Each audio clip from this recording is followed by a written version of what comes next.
Greetings, everybody. Welcome to the Asia Pacific Regional Dialogue on Education Financing. We all know this, but this is just a quick note on today's meeting. Please note that we can mute or unmute your audio during the meeting, and we will mute you if you are making a little bit of noise, and just this is so we can help others focus on whoever is speaking at the time. And we encourage you to turn on your video and audio when it is your time to speak. We value your contributions and encourage you to ask questions or comment at the end of the presentation, or you can use the chat box to put your questions and comments. Please also rename yourself if the name of your profile is not under your name. Thank you, and that is all. I would like to give the floor now to Bernie Lovegrove. Thank you very much. So, welcome everybody, and I'm so glad that you can all join. The numbers are rising as we look, and you will know that there's also the possibility for live streaming on Facebook for those who can't join the Zoom meeting directly. So warm greetings. My name is Bernie Lovegrove. I work with ASPE. I'm based in Canberra and looking very much forward to today's Asia Pacific regional dialogue on education financing with a special focus on equity. So without further ado, I will pass it over to ASPE's president, Ms. Nani Zulmanani, to give us a word of welcome. Thank you, Nani. Thank you, Bernie. Good afternoon, everyone. On behalf of ASPE's family, I would like to welcome you all to the Asia Pacific Regional Dialogue on Education Financing. My name is Nani Zulminarni from Indonesia. I'm the president of ASBAE and vice president of IKAI. This is a virtual space for us to have a dialogue to encourage governments to mobilize national resources that can ensure inclusive education system and programs that prioritize the most marginalized. Education financing is one of ASBAE's important advocacy focus for a long time, particularly in our SDGs for work. We know that education budget is still low. There is huge gap between what is needed and what have been allocated to achieve our SDGs 4. And we also know that during the pandemic, when many countries face economic challenges, education spending is one of sectors that will be affected very badly. And as consequences, the most marginalized potentially will be left behind in the education.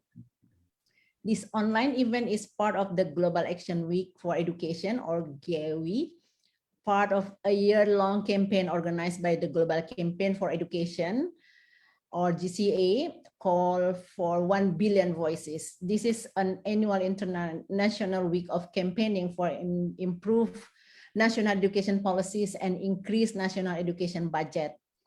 The theme of GAWE this year is education financing toward the achievement of Sustainable Development Goals 4. On behalf of ASBAE, I would like to thank all the speakers, Senator Sherwin Gatchalian, Chair, Senate Committee on Basic Education, Arts and Culture of the Philippines, and also Dr. Antonia Guterres, Vice Minister for Education, Youth and Sport from Timor-Leste. And the GPA presentation will be recorded, will be also screened today from Ms. Margarita Focasli, Chief Effective Partnership. I would like to thank all of you to participate in this conversation, in this dialogue, representative from coalition, from the region, and I also saw the president of IKAI who attend this virtual meeting. And of course, thank you for ASBAE team, ASBAE Secretary General, Bernie, Thea, everybody in the team for organizing this event. So may this will become productive and effective conversation and dialogue for better education financing in our regions. Wishing you all the best. Good afternoon and thank you. Back to you, Bernie.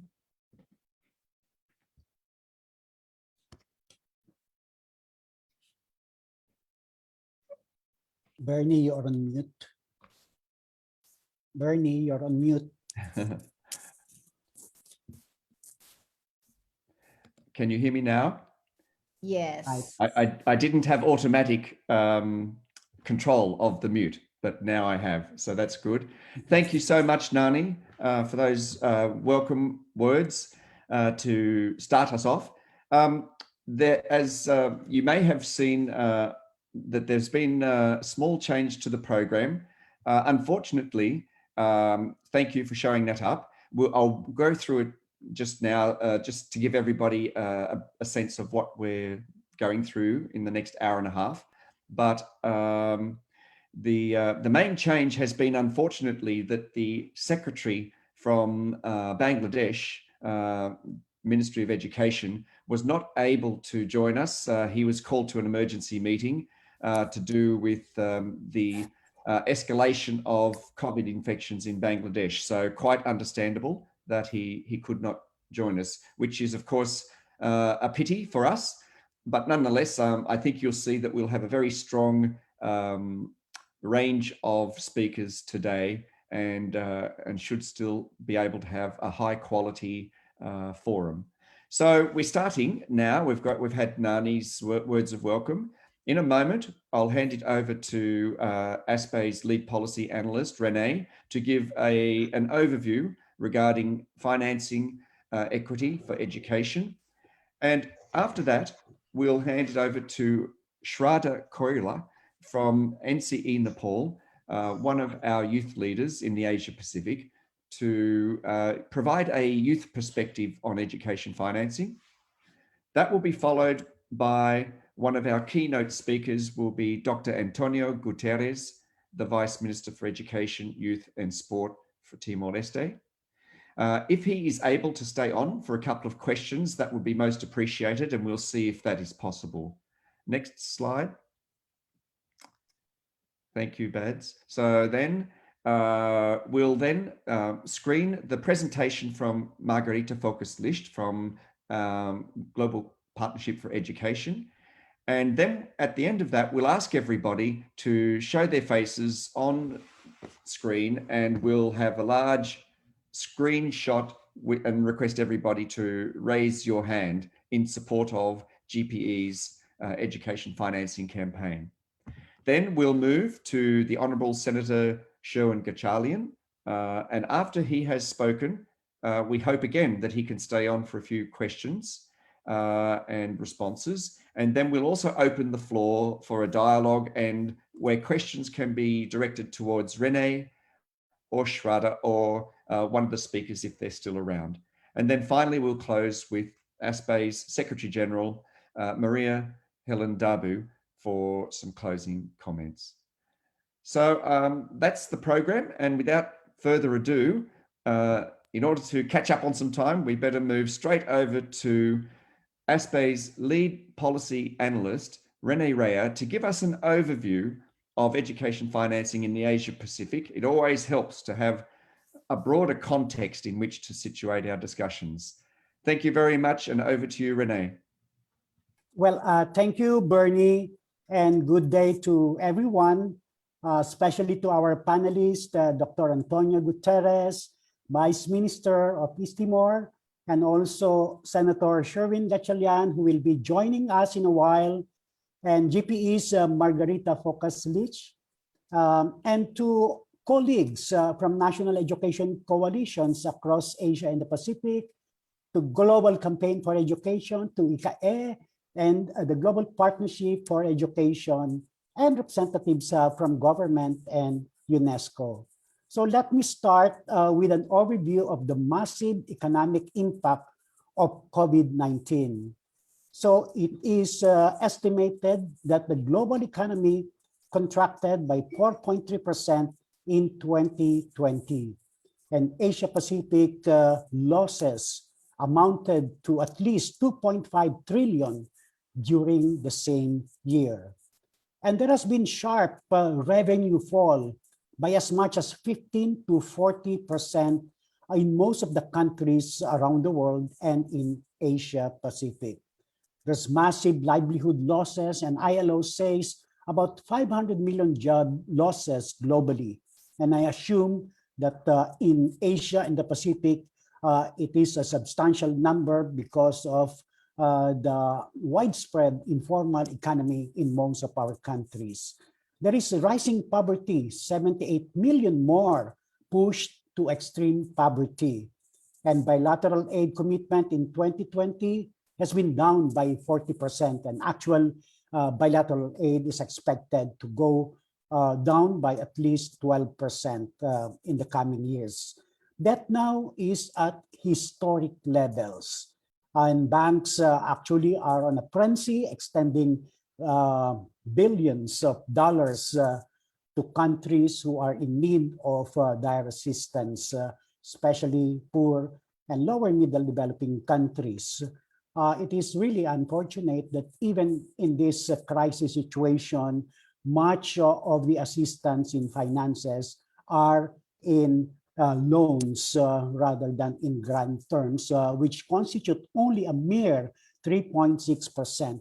So this multiple crisis has really devastating impact on developing countries especially. Okay, so looking now on the impact of the pandemic on education. So first, massive learning losses, and this will have lifetime impact not only on our children and youth, but for the society as a whole. And globally, about 54 days has been lost, and in low and lower middle countries, 70 days of learning has been lost. 6.7 million students are at risk of dropping out in the Asia Pacific region. There is a rise of expected rise of child labor, mental distress, gender-based violence, child marriages, especially in South Asia, early pregnancy and malnutrition because of the no more school feeding programs for most part of the year. Inequality may have widened, and this has impact most on the marginalized group, which has further been left behind. So this includes persons with disability, girls and women, indigenous peoples, minorities, and refugees, among others. And this is caused because of the digital divide, the lack of support to reach the poor and the excluded, inappropriate platforms and learning materials, and so on. So the shrinking fiscal space threatens education budgets everywhere. There is tremendous pressure and stress on education budgets. Recovery plan of most governments place really very low priority on education. And a survey found out that 2/3 of low and middle income countries reported cuts in education budgets. And this is something that we want to guard against. We want to protect education budgets because it is very important in order to cope and recover from this pandemic. Okay, now just to note, the number of students affected by school closure, that's 1.6 billion. That's why we call for the billion voices to rally the call for education. And in Asia Pacific, it's really 800 million students affected, especially in India, China, Indonesia, Bangladesh, Pakistan, Philippines, Vietnam, Thailand, and Myanmar among the top in the list in our region. Now, in terms of learning losses, I mentioned about 70 days for low and lower middle income countries. And in our region, Indonesia lost about 4 months during the previous academic year. Bangladesh and Nepal about 7 months. So higher in the South Asian sub-region. Okay, but actually it's not all gloom and pain amidst the pandemic. There are also bright side. And the best in peoples and communities actually comes out during crisis events. Our frontline health workers, our teachers, our education officials, and the strengthening community solidarity amidst this crisis. And several governments, and I suppose including the Philippines, Timor-Leste, Bangladesh, among others, have maintained, at least maintained, or even have a slight increase in the education budgets amidst the great challenges that these countries have been facing. And some donors, especially from Europe, Canada, have actually increased development assistance amidst the slowdown in their respective economies. UN agencies pursuing the SDGs, UNESCO, UNICEF, UNESCAP, on learning continuity and safe return to schools, alternative learning system, community learning centers, learning hubs, and innovative approaches to distance learning have come up, and many countries, many governments have, together with civil society, have tried to cope with the challenges faced by our learners and by our education system. And there are opportunities for reimagining and rebuilding education with more focus, more inclusion, equity, and quality, and innovations are cropping up. Okay, so what has been the financial response coming from government in Asia Pacific and across the world? So it's equally staggering, however. So global COVID-19 recovery spending is estimated to reach $11.8 trillion. And the combined monetary and fiscal stimulus of OECD countries is about 20% of their GDP.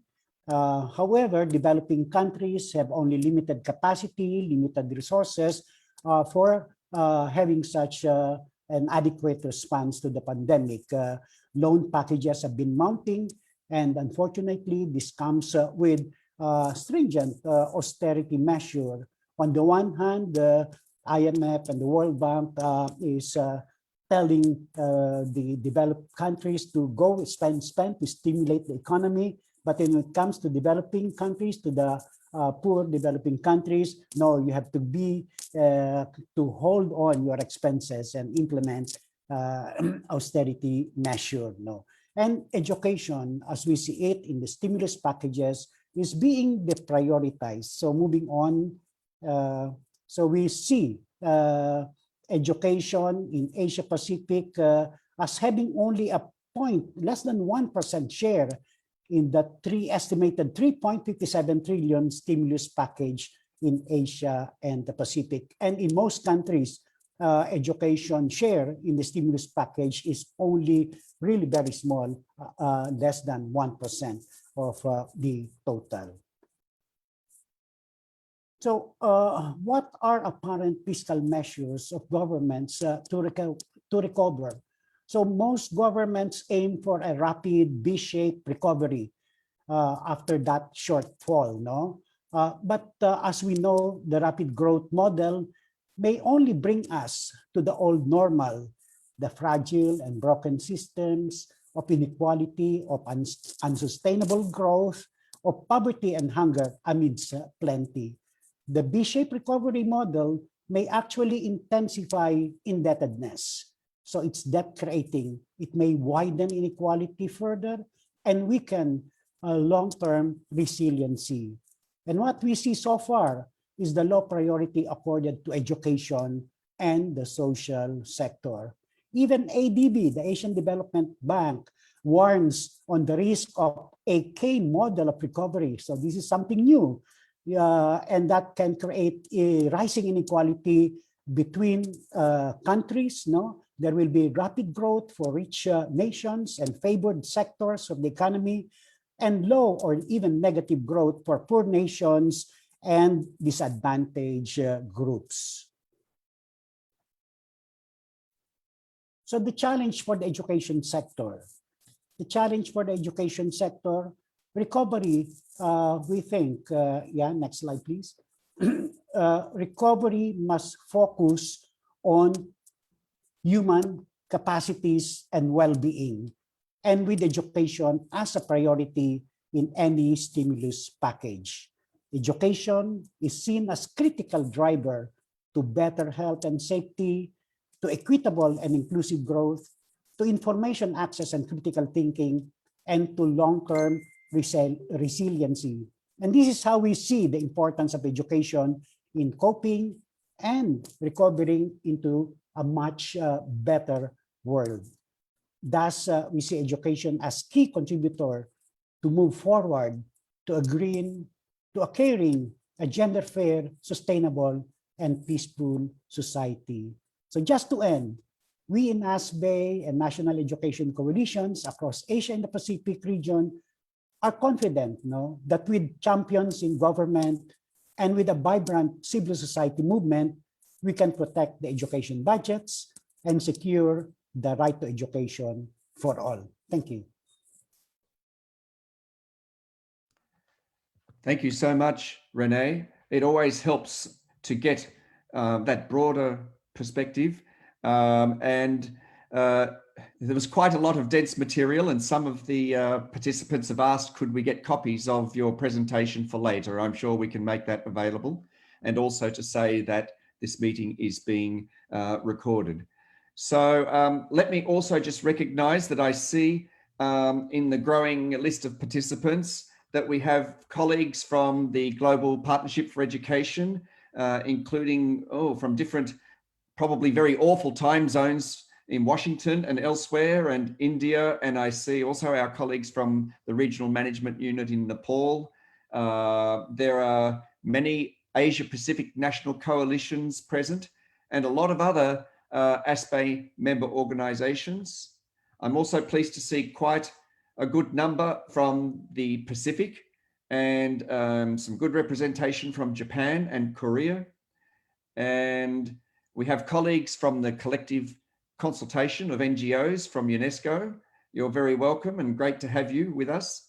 And I see Robbie Guevara.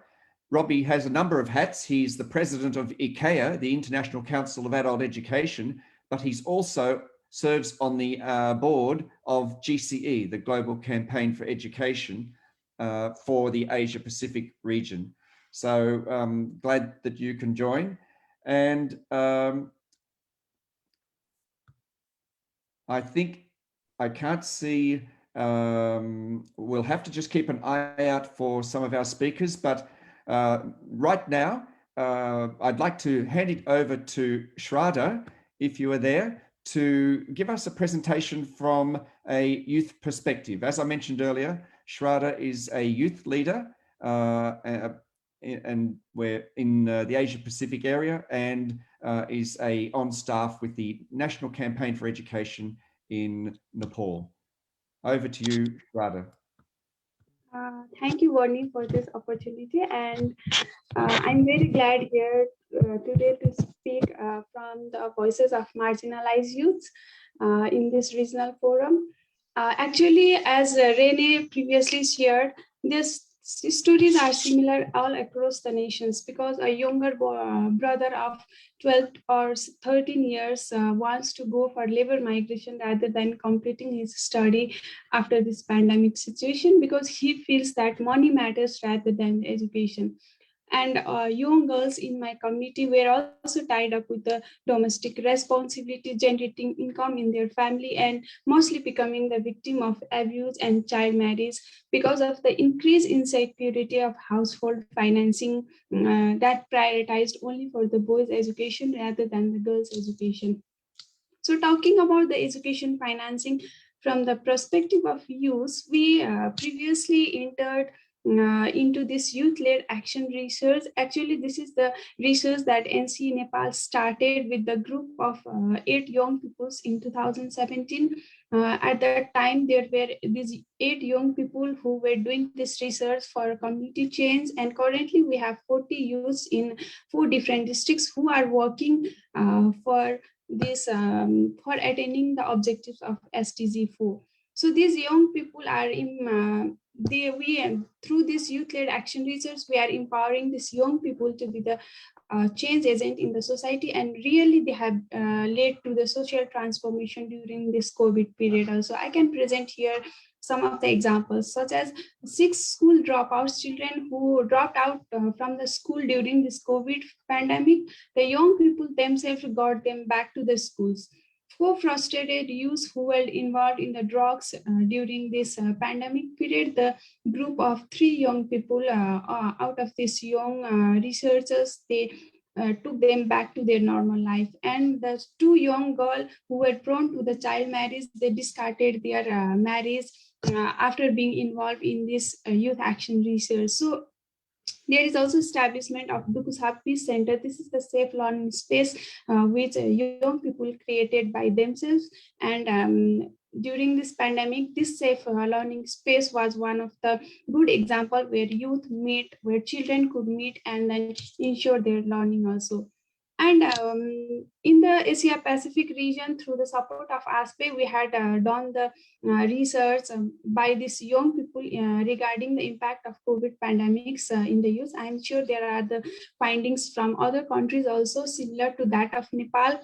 The findings were that there is increased educational disparity in terms of access and quality, which Rene previously showed. Also, there are physical and psychological and mental problems in the youth, especially due to the family problems, especially due to the increased problems of livelihood in the family. And the cases of suicide, violence, and social crimes were also increased during this period. Child marriage and dropouts were increased. So with all of these social problems, youths who were involved in this youth action research, they themselves questions about what is the value of education, why the educated youths also get involved in the social crime, or why is not the education being able to change the society. So there were some, after this research, there was the expectation from the young people. These expectations were somehow related to the CSOs like us and were somehow related to the government also. They demanded for provision of safe learning space. They also demanded that the funds to the education sector should be increased so that educational materials are available during this pandemic period also. The young people also expected for the revision of curriculum as per the need, as per the emergency context also. There is a need of efficient and trained facilitators rather than the teachers who could facilitate them to lead a happy living rather than teach them what is there in the curriculum. They also demanded for the prompt examination mechanisms by which their loss of academic session could be revived. Also reduction in the digital divide that is being created due to these online classes, and also the increased privatization in education. And the young people also have expectation of skill-based education linking with livelihood and responding to education to emergency that is to be linked in the curriculum. So these all were the expectation that NC Nepal collected through the research that we did during the COVID pandemic. This was just after the 3 months of the pandemic here in Nepal. And there is the collection of the voices of different youths from the marginalized community across the Asia Pacific. So let's have a look regarding the voices in this quick video.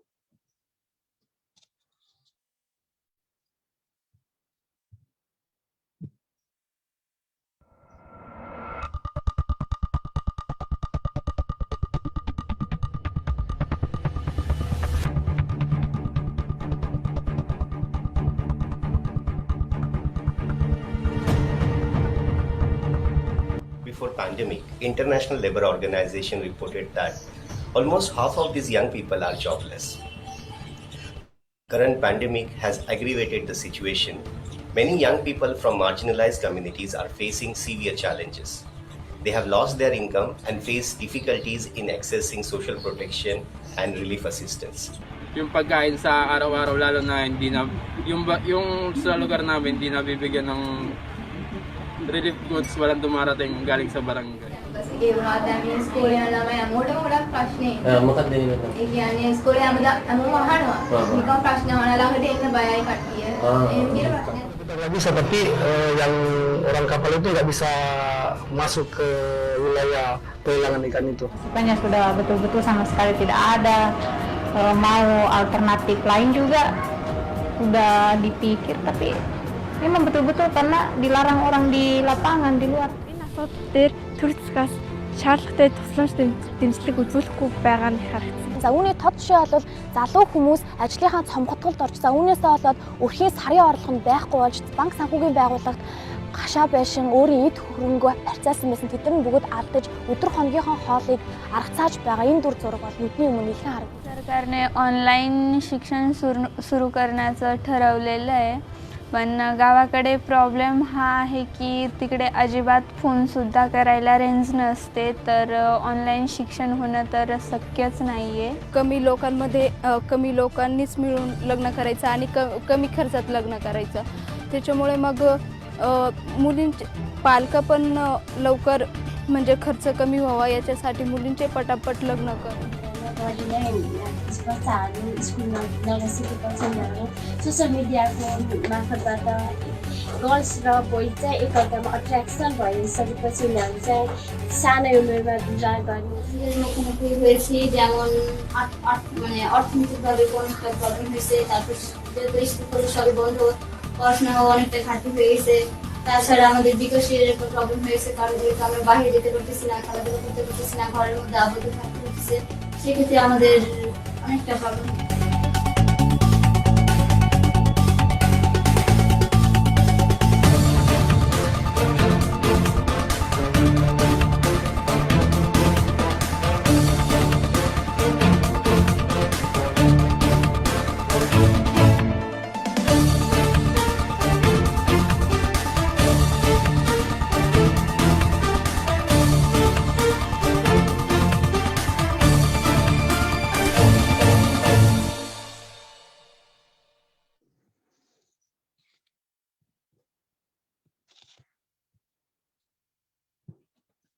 Okay, after looking into this video, we found that there are lots of common issues across the Asia Pacific, and if we could not bring back the trust of the young generation towards the education, all our efforts of education transformation in the last decade is likely to revert back.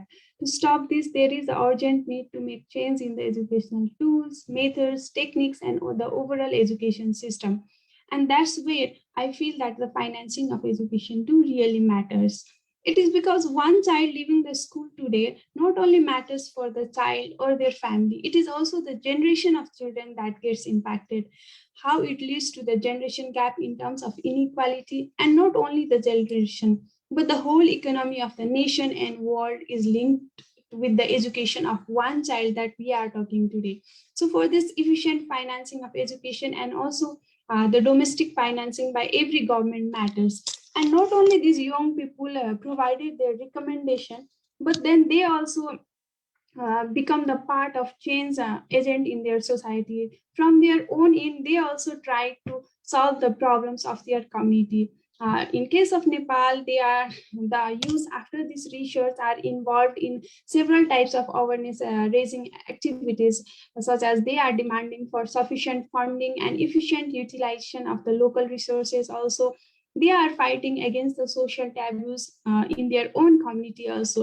And most importantly, the youth have realized that why education system is not working in our current context, why there is the need of education. So they are enhancing the capacity of other youth also regarding the education and its importance. Apart from this, they are also demanding with the local government through stories, through their videos, and also preparing the submissions regarding the improved and increased financing of education also. And NC Nepal is technically supporting these youths.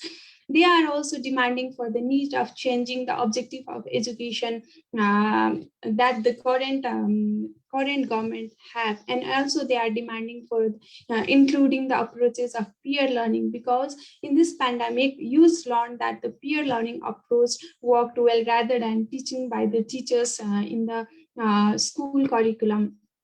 Also, the young people are engaged in the monitoring activities, such as they are involved in the analysis of budget of the local government, and also they are engaged in the budget preparation process. Currently, June, July is the month of budget in case of Nepal. So young people are currently engaged in this budget making process also, and they are also monitoring the utilization of education funds in one of the school as a pilot school. After that, they will replicate the same models in other schools also, and also they are monitoring the midday meal program in 3 different schools.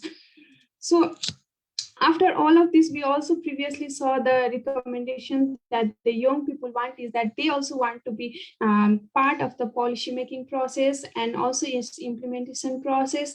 They also want that the policy documents should not focus for only for the participation of young people, but also should encourage the volunteerism of young people, because they can support in all in the overall development campaign of the nation.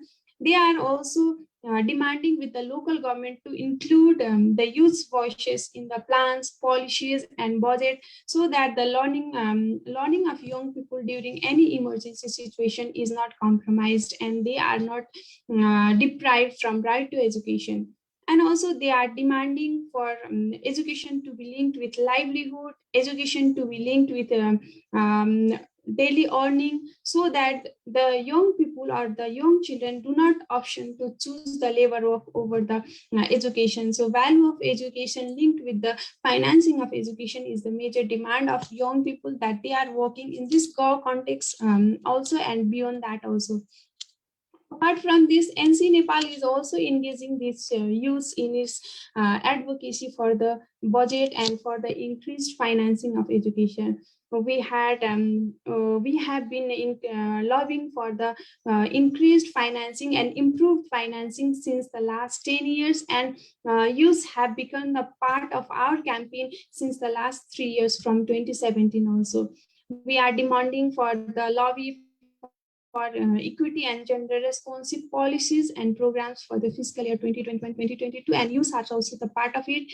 There are discourses are being organized at the federal level, province, and local level. Some are being organized face-to-face, while some are being organized in the virtual mode, and youth are always the part of those discourses. They have critically reflected about the budget making process as well as the budget utilization process of the government. Youth are also preparing appeal to submit to the local government for the regarding the need of increasing the education funds. There are also some infographic materials that are being prepared by the youth regarding the need of increasing the educational fund. Why education funding really matters. Youth are preparing such type of infographic and sharing, submitting to their local governments. And there are also bilateral and multilateral meetings with the parliamentarians ongoing. Youth are also part of the sensitization and awareness raising programs. As you see in the pictures also, they are also one of the important part of this Global Action Week campaign. And youth in their own community are sensitizing other youth, other parents, other adults to be part of this education financing campaign. They were also involved in monitoring also, and also in awareness raising regarding education is really free and compulsory. It is the responsibility of state to provide the education. So youth are also involved in this campaign, and there were several policies, paper submissions, as well as attention paper research done by NC Nepal, and youth were always the part of this campaign, because we feel that youth are really the agent of change, and change is possible when this agent can work strongly and collaboratively with the government and with the CSOs also. And with this, I would like to stop here and would like to respond to your comments, if any. Thank you. Thank you so much, Shraddha. Very inspiring presentation, and inspiring to see the energy of youth in our region starting to be proactive in relation to advocacy on education, and in this instance, education financing. So inspiring. And speaking of inspiring, can I just say how it's wonderful to see many old faces on the list, but it's also great to see that there are a whole range of names. We're almost 100 people on the Zoom meeting now, and it's pleasing to me to see names of people I don't know, which was part of the purpose of this dialogue, was to bring different people together to discuss this important issue. Now, without further ado, I will pass us over to the Honourable Dr. Antonio Gutierrez, because I know he hasn't got much time. And if you can hold your questions, if you've got questions for Renee or for Shraddha, we'll have some time a little later for some of those questions. And just now, if I can invite the Honourable Dr. Antonio Gutierrez, Vice Minister for Education, Youth and Sport from Timor-Leste, to share your insights with us. Thank you very much for joining us, Your Excellency.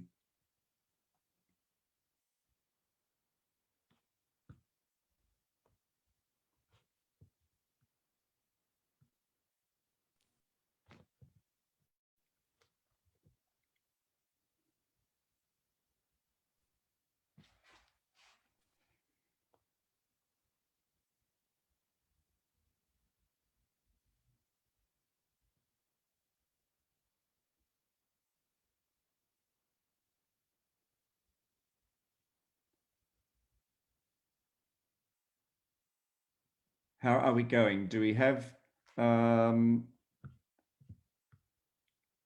Bads and Lai? How are we going with the presentation?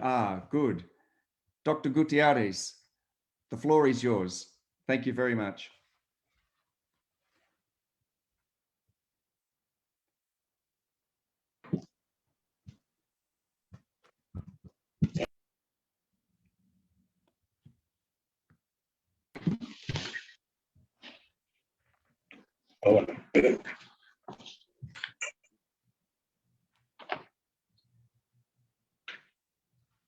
Thank you very much. Yes, Hello? Dr. Gutierrez, apologies, you got dropped. You might not have heard the introduction, but we welcome you very much and so glad you can join us. So open to you for your presentation. Thank you.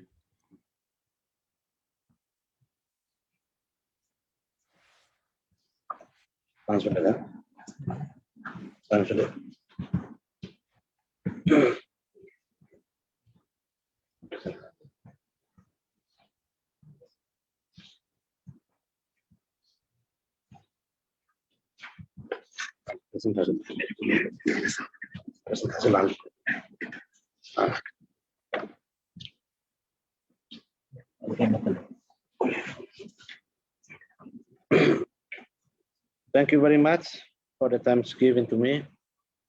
Good afternoon, everybody.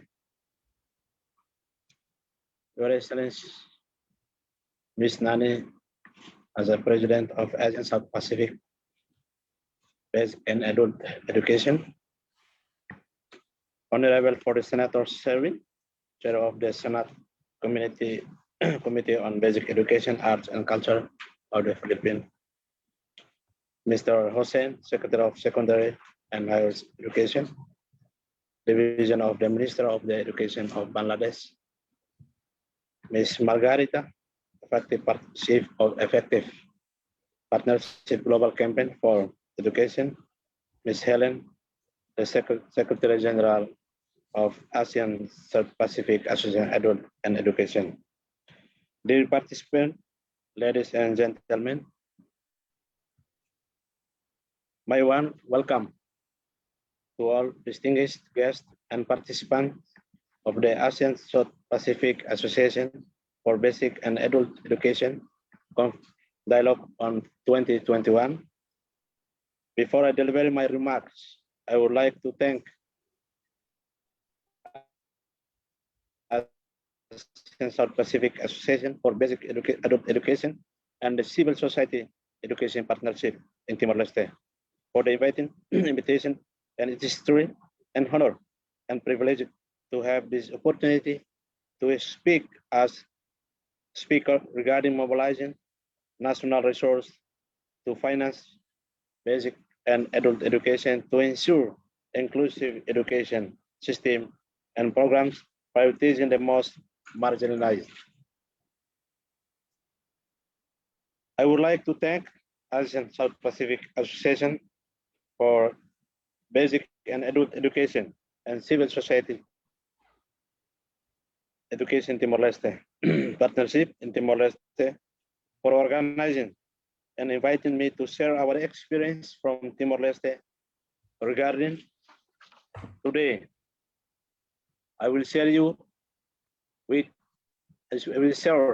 you the legal framework that underpin the establishment of basic and adult education system here in Timor-Leste, including government, police, programs, and commitment that priorities the most marginalized group within Timorese society, as well as our experiences about mobilizing national resources through state budget to finance basic and adult education.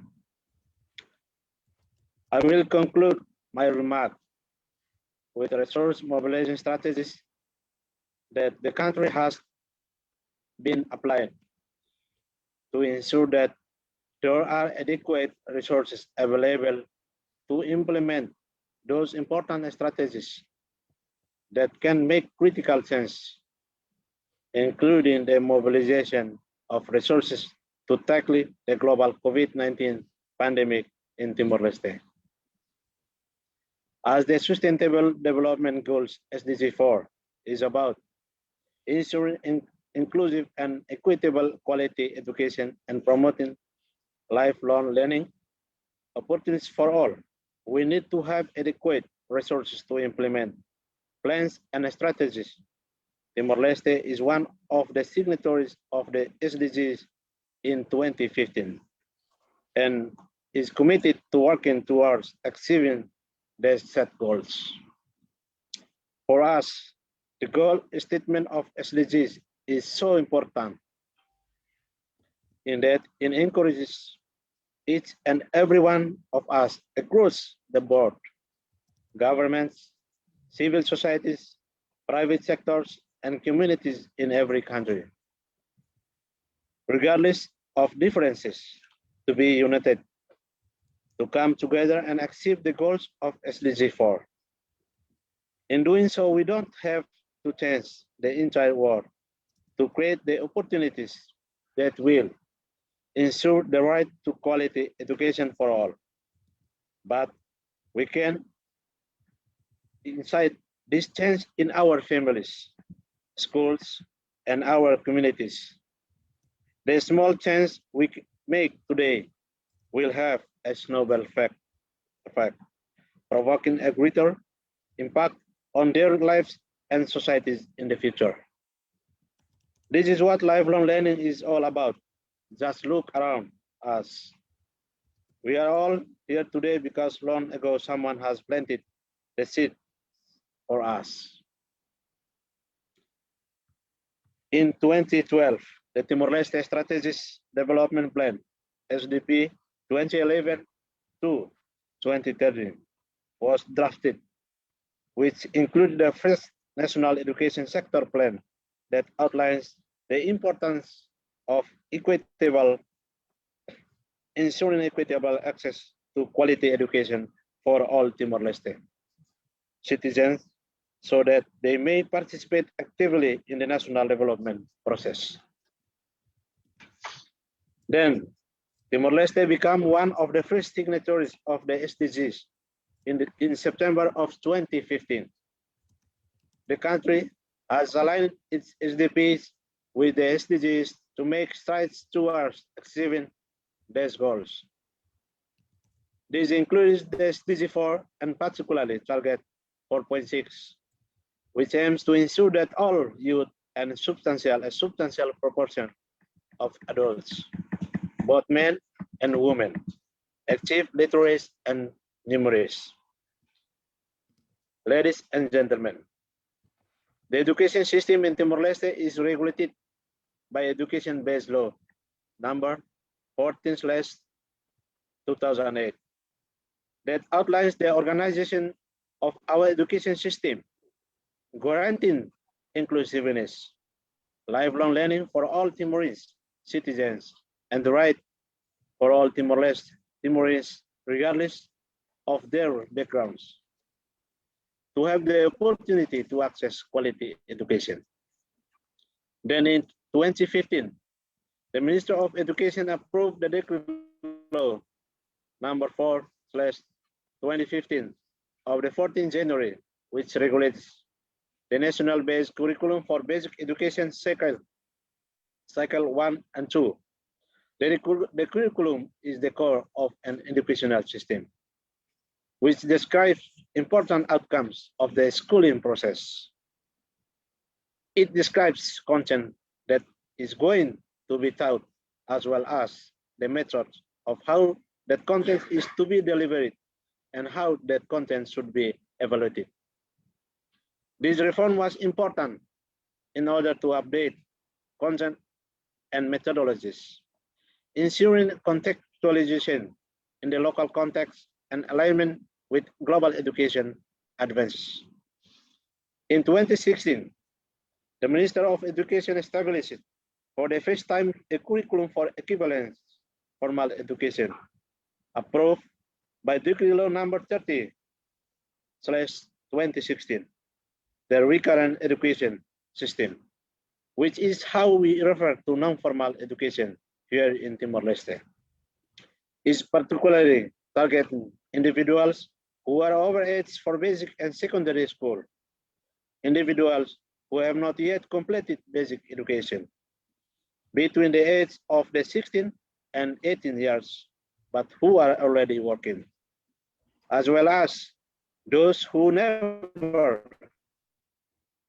the education system at the established normal age. It is important to provide the second opportunity of a study for girls and boys who dropped out. The Minister of Education, Youth and Sport is planning to develop a curriculum for equivalence program for secondary education in the near future. The government of Timor-Leste continued to make strides towards reducing the barriers for marginalized population and promoting inclusiveness through policy that specifically address these barriers.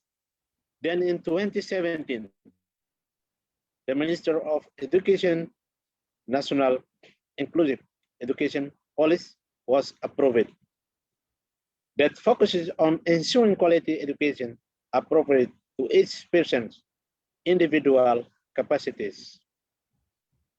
In order to ensure the development of the competences necessary to ensure their livelihoods, enabling their families to participate in all areas of national development.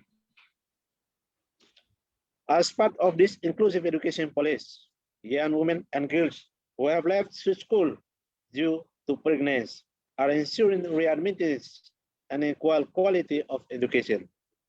Those promoting adolescents, mother to stay in school and receive a full course of education in order to better the well-being and economic stability of their families in the future.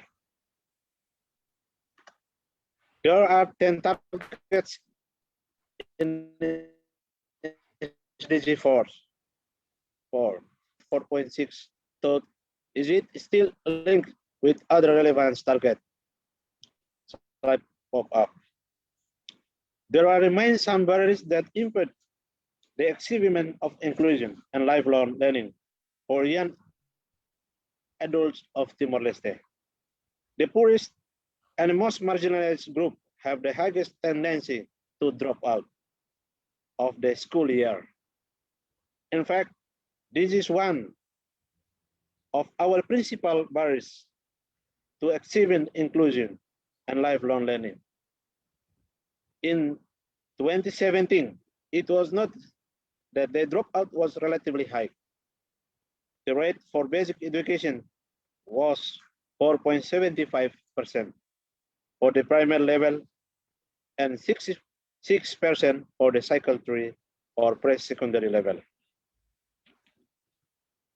Despite this challenge, the country continues to make gradual strides towards improvement of literacy level, of which, according to UNESCO 2020, were increased from 37.6% in 2001 to 68.41% for the age group 15 and older, and has climbed to 83.3% for the 15 to 24 age group in 2018. While this so definite progress, there is still a great deal more that needs to be done. I will highlight one example. According to the 2019 Timor-Leste National Volunteer Report for SDGs, there has been a sharp decline in attendance of adolescents mothered from age 15 to age 19. These reports allege that only 61.5% of young mothers are in school, compared to 84.4% of non-mothers. And at age 19, only 12.4% are still in school, compared to 68% of non-mothers. A lack of education also increases a young girl's chance of having a child at a very young age. Education Monographs 2015. Education of young women who never went to school is more than 2 times higher for adolescent mothers, 22.8%. Then for those who never gave birth, 9.5%. This shows us that although a standard reentire policy is controversial, it is necessary for both achieving education for all and our country's long-term economic stability.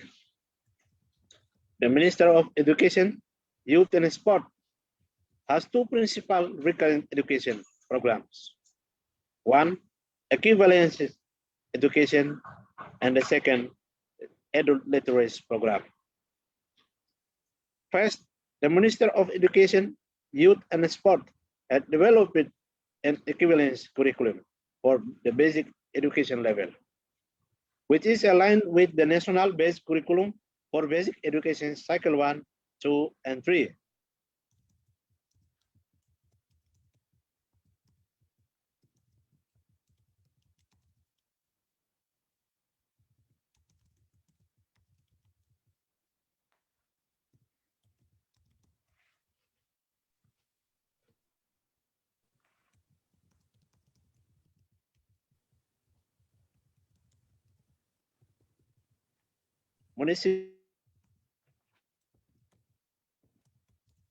Literacy is a critical driver for development of human capital, which is set at the foundation of the SDP and SDG, as it enables the improvement of health and nutritional conditions, as well as reduction of poverty by improving employability.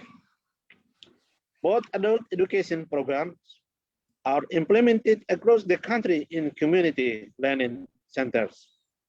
There are 10 community learning centers across 9 municipalities, of which there are 2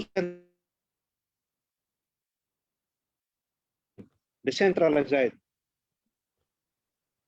and implemented by the municipal government, requiring the municipal government to ensure that resources are allocated for their implementation, and the central government is responsible for setting policy direction.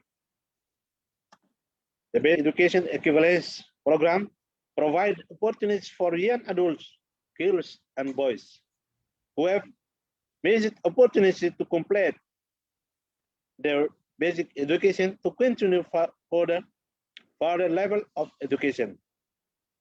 Over the last 4 years, the Ministry of Education has granted a total of 838 certificates to graduates of the program, of which 314 graduates were females and 524 graduates were males. Since 2019, the program has started to benefit a total of 45 students with special needs, of which there were 18 females and 27 males who have completed their basic education level through equivalence program in Dili and Bakau municipalities. Despite its small numbers, the program demonstrates the ability to attract and provide the chance for those marginalized groups to continue learning. There are currently 45 teachers in our equivalence program working across the 10 community learning centers, and they all have the minimum qualification of a bachelor degree in education. The adult literacy program delivery in community learning centers across the country had benefit 9,080 students, of which there were 5,740 females and 3,358 males participating in the program since 2016. Adult education is an opportunity for marginalized groups to get an education. Yet ensuring participation of those who need it is a challenge. This requires a collaboration and partnership between teachers and local community leaders, visiting families and sharing information about both adult literacy and equivalence programs for basic education, and encouraging them to enroll and participate in the program. A new strategy to be explored, which will include utilizing the potential of mainstream media, social media, and technology. The government budget allocation for the Minister of Education over the last 5 years and projection of the next 3 years demonstrate continued commitment from the government to the education sector. Budget allocation is a critical aspect of our commitment to ensure the achievement of both SDP and SDG. Despite a relatively small increase in internal financial commitments from the government or the education sector, nonetheless, it is a positive trend demonstrated through projection of financial resource in the next 3 years. Education expenditure has been fluctuating over the last 5 years, 2015 to 2020. Notably, that in the year of 2020, the budget allocation for the Minister of Education dropped significantly to usually 68.3 million, which was due to the rejection of the initial proposed 2020 state budget by the National Parliament of Timor-Leste. However, the 2021 budget allocation for the Minister of Education shows a significant increase to 111.4 USD, which excludes the Minister of Higher Education. As we speak, the National Parliament is discussing the year's rectified budget, which may improve the overall budget share for the education sector even further. Despite this recent situation, the Minister of Finance has projected that the internal finance for education, particularly covering basic and secondary education, demonstrated a continuous state increase. It is expected that the Minister of Education allocation will be around 115.1 million USD in 2022, 118.8 million USD in and 0.7 in 2024. However, it is notably an allocation from internal resource around 0.2% in the next 3 years, compared to other formal education level. Hence, extra exercise need to be done to ensure that it has a good share of the budget. Our internal financial resources are based on our petroleum sector and our non-petroleum sector and remain low. We also face significant competing priorities, including infrastructure, health, and education. Hence, the government is trying to balance between addressing the most pressing issues around human development and social capital, and at the same time ensuring economic development. Program-based budgeting is extremely important to best decide priorities for resource allocations. So it is exciting for me that our government is moving into implementation of program-based budgeting. Hopeful this will improve financial allocation for the education sector. It should be noted that the government is gradually demonstrating that it is meeting the commitment made in Dakar in 2017 to increase budget allocation for the education sector. This is also shown in the projection of our Minister of Finance for the next 3 years. The projection from the Minister of Finance for the next 3 years demonstrate a steady increase of budget allocation for the education sector. This was already shown in the previous slide, number 7. This steady increase will start from 2021 onwards. Lastly, to conclude my presentation, and as I have to leave you due to other present commitments, I would like to wish you a success and congratulate ASPBA and CSP who have organized such a very important dialogue. I am hopeful that through this dialogue, the participants will contribute ideas to enrich and strengthen the quality running of basic and adult education. Thank you, and my gratitude and greetings to all of you. Hope to see you all in person in another opportunity in the near future.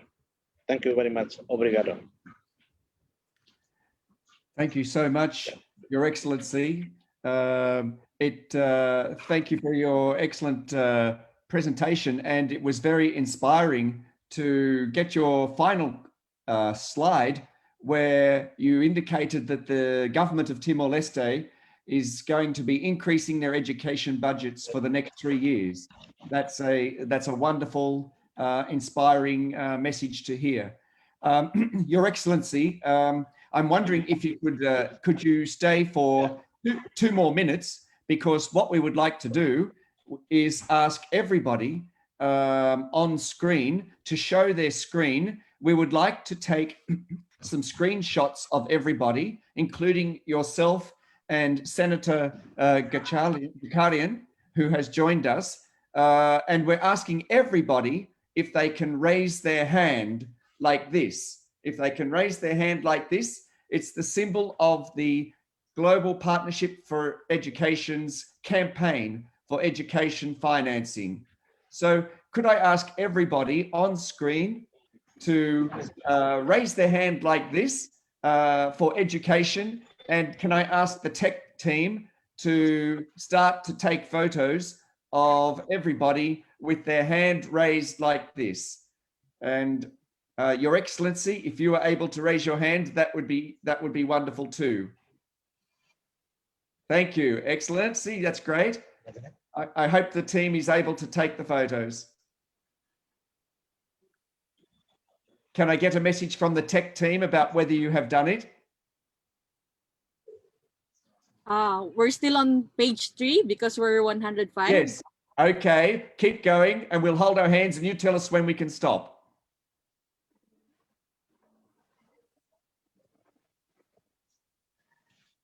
One more slide. All right. Okay, we're good. Thank you. Thank you everybody for doing that. And in doing that, we're showing our solidarity with a global effort to increase education financing in GPE's replenishment campaign, which culminates in July 28-29.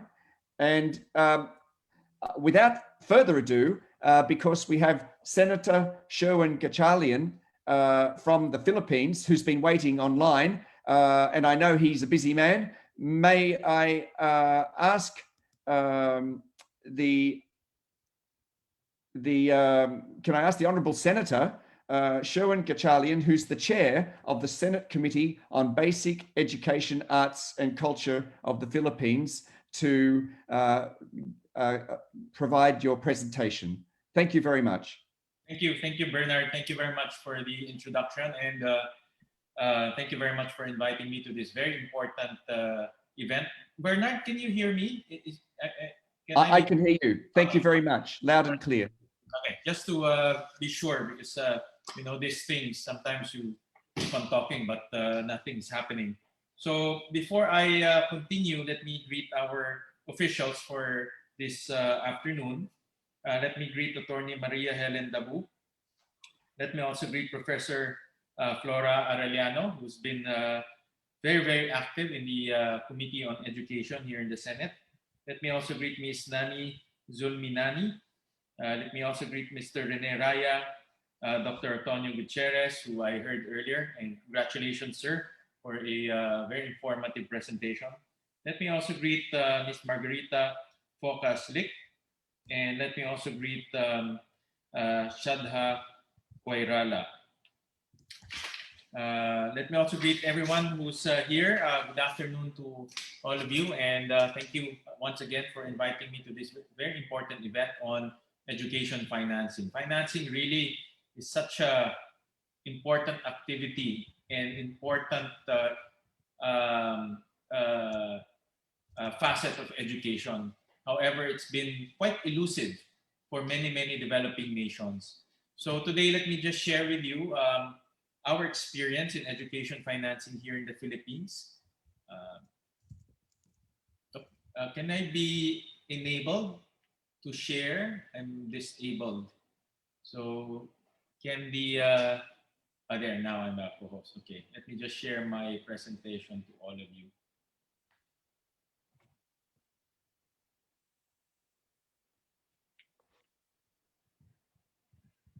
There you go.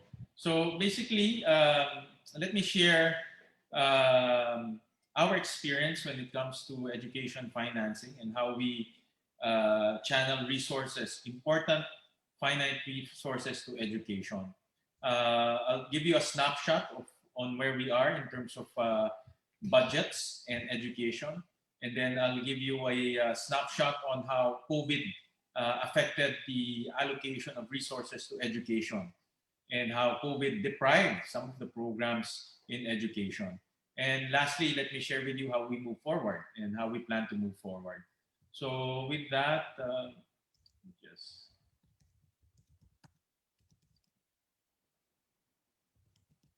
so basically, as a percentage of GDP, the Philippines has been doing quite well when it comes to education, financing education, or channeling resources to education. This is the red bar is our total education budget versus what the UN prescribed at their upper limit of 6%. So just to give you context, the United Nations through SDG, through the Sustainable Development Goal 4, recommended an allocation of resources between 4% of GDP to 6% of GDP. So we took the higher upper limit. This is total education budget. So this includes tertiary and vocational, technical and vocational studies. So we have basic here, we also have tertiary, and then we have technical and vocational studies in this total education budget of the Philippines. So the red bar is the total education budget versus the blue bar, which is what is recommended by the United Nations under SDG 4. We took the upper limit just to give us the target, the upper limit target that we want to reach.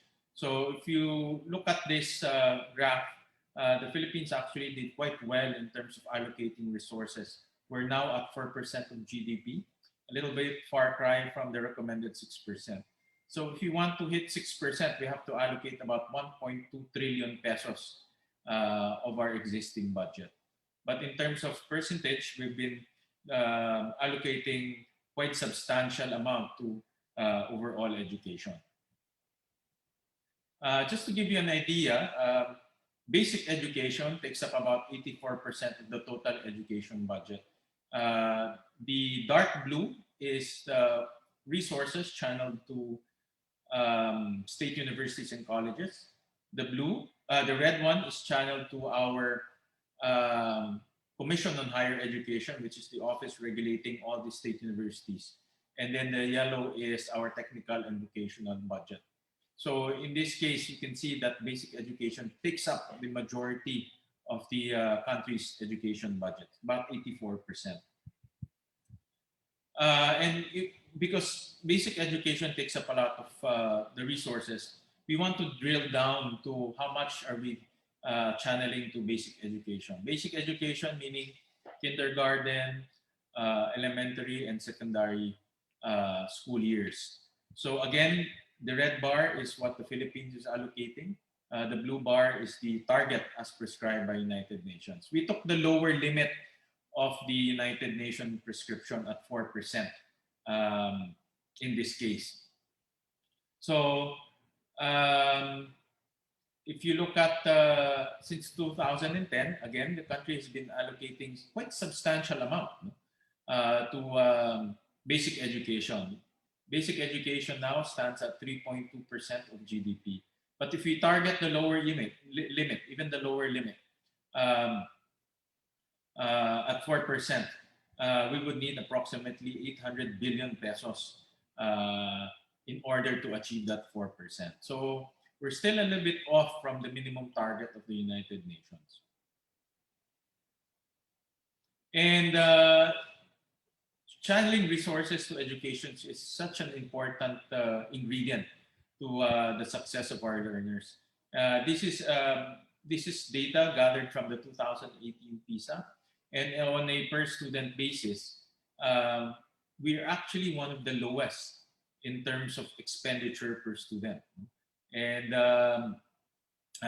if you see our Southeast Asian neighbors in this case, we're only allocating about 8,474 pesos. This is pesos. We converted it in pesos. But just to give you an idea that we're spending the last compared to our ASEAN neighbors. And this is important because looking at the PISA data, again, those countries who are spending the most per student is actually doing well in terms of reading scores under PISA. So in this case, you can see Singapore, Brunei, who's on the top of the list in terms of per student spending, is doing quite well in terms of PISA scores compared to the Philippines. So again, it's important to channel resources, and these are direct correlation between the more resources you channel to better learner outcomes. But on top of what is being allocated to by national government, our local governments can also allocate resources to education. And this is the design of our education system here. In the Philippines, basic education is primarily taken care of by the national government, but the local governments has some leeway and some flexibility to allocate resources to education. So So under the local government code, 1% of the real estate taxes that local governments levy on their jurisdiction goes to education. And that 1%, it's called the Special Education Fund. And the Special Education Fund under the law can be used for operation and maintenance of public schools, construction and repair of school buildings, facilities and equipment, education, research, purchase of books and periodicals, and sports development. So there's a menu of items that the Special Education Fund can be used. The Special Education Fund is appropriated by what we call the local school board, again, created by the local government code. So there's a local school board that was created by the local school board, both chaired by the mayor and also the local superintendent. And this body allocates and appropriates the special education funds to this menu of items. So over the years, special education fund under the local governments have increased by 90%. Now it stands at about 51 billion pesos. But there's a lot of issues in the use of the special education fund. In fact, a lot of the issues here pertains to, number one, transparency. Number two, participativeness of the allocation. And number three, equity. So we filed this bill. It's called the 21st Century School Board Bill, which aims to re-engineer the local school board by adding more members to make it more responsive. For example, like I come from a city called Valenzuela, which is a business-oriented city. So in our proposal, we can put members of our business community there to better integrate business to our education programs. We also increase the use of the local school board. So earlier, there was a menu of items that the local school board can use, but in our proposal, we increased it.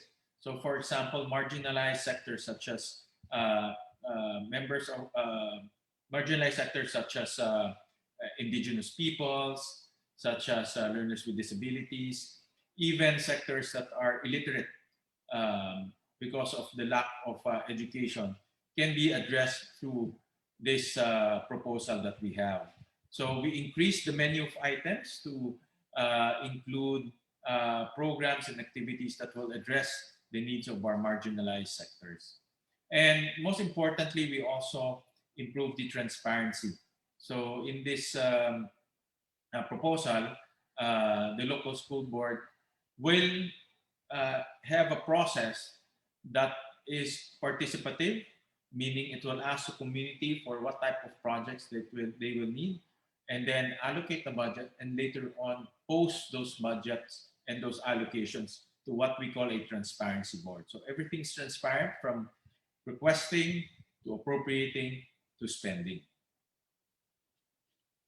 COVID has created a lot of damage in the Philippine education system. This is actually a picture of one of our schools, which is empty, because right now we're under the distance learning modality. So no one can go to school.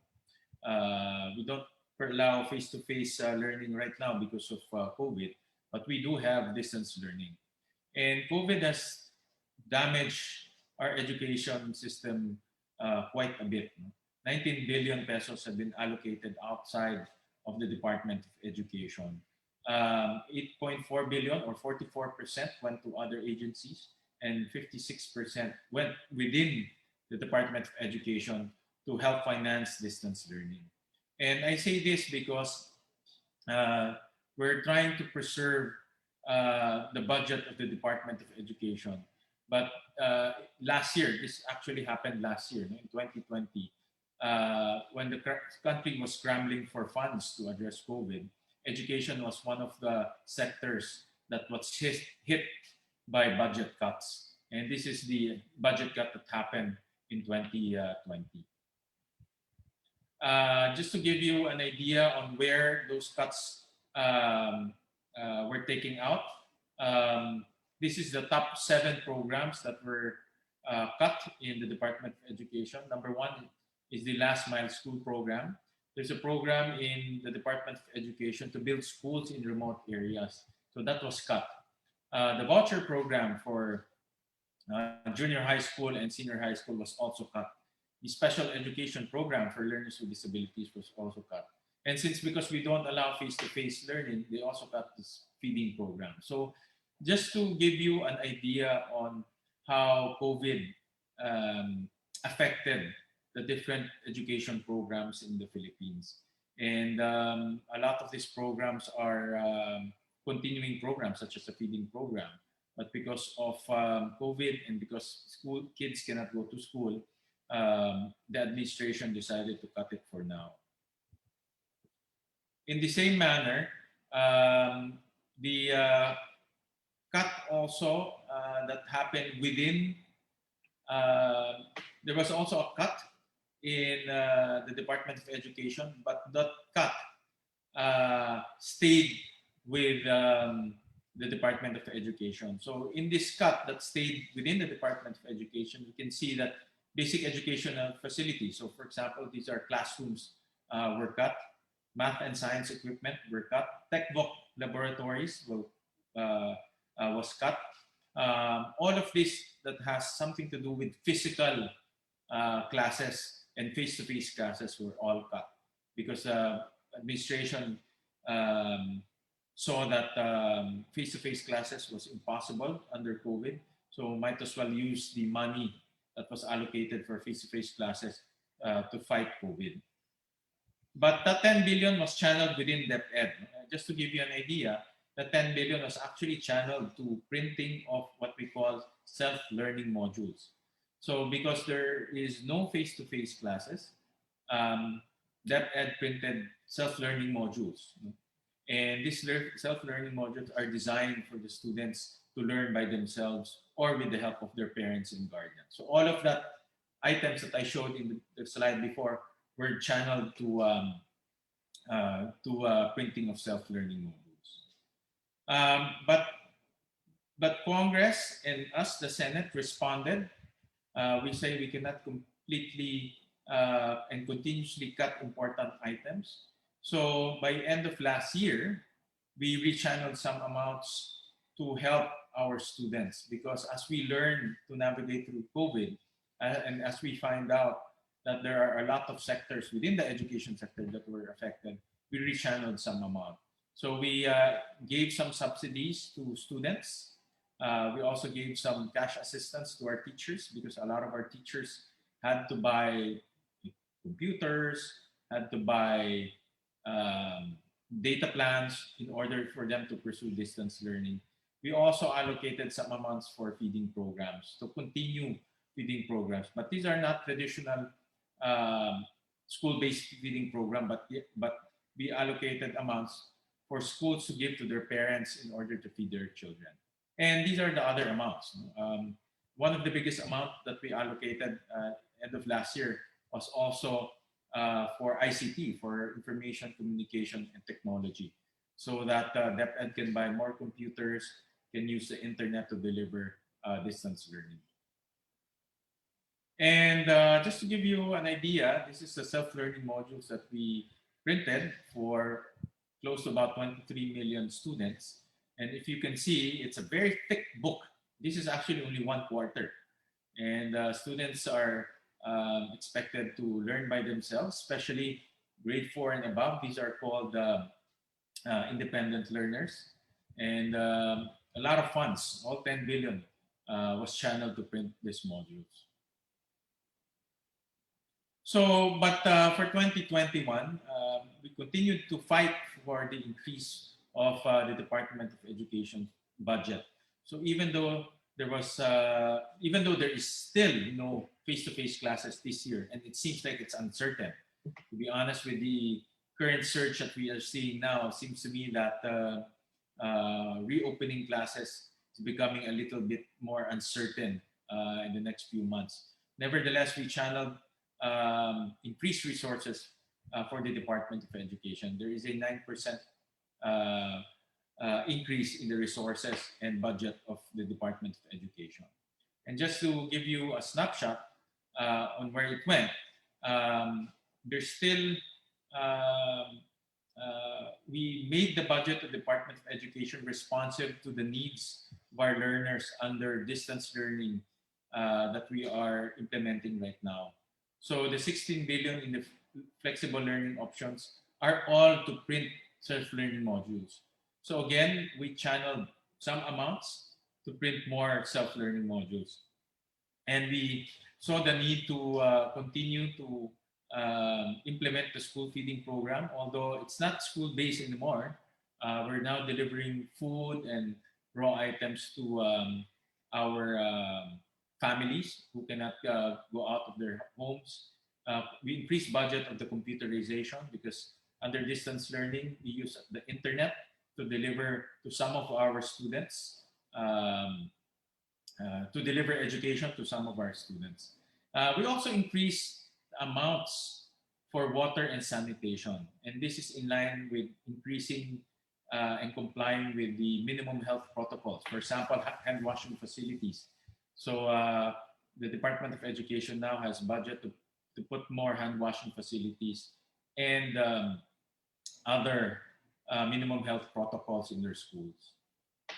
So just to give you an idea, we increased budget to print self-learning modules, we increased budget for computerization, we increased some amounts for child protection because we had cases of abuse happening because the children are not trapped in their homes.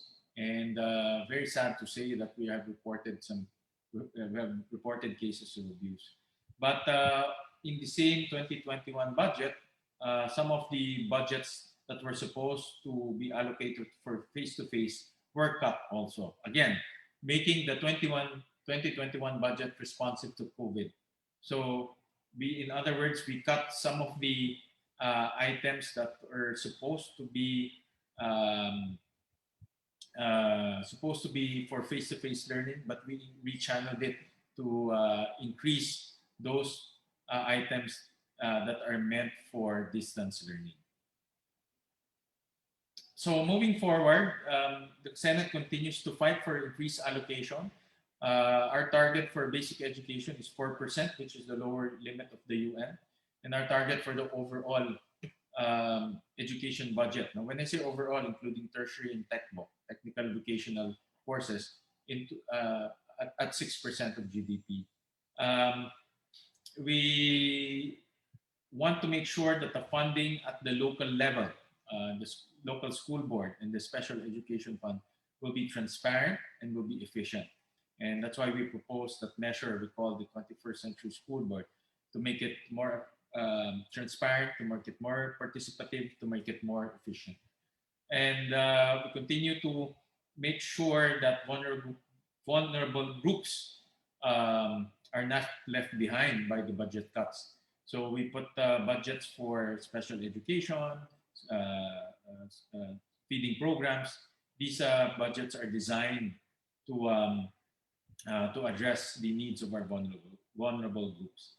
And lastly, we will continue to make sure that the 2021 budget and beyond will be responsive to the new normal by rechanneling some of the programs to distance learning, to increase use of the internet, and to protect the health of our teachers and our school officials. So with that, thank you very much for your time, and thank you very much for inviting me to this event. Thank you. Thank you so much, Senator Gatchalian, for your very comprehensive presentation. I'm wondering if you could possibly stay with us for 2 or 3 questions before you leave. I know you're very busy. Would that be possible? Yes, Bernard, I'll stay for a few questions. Excellent. Well, look, I'd like to hand it over to my colleague in ASPE, Thea Cecilia Soriano, who's our advocacy and research, part of our advocacy and research team.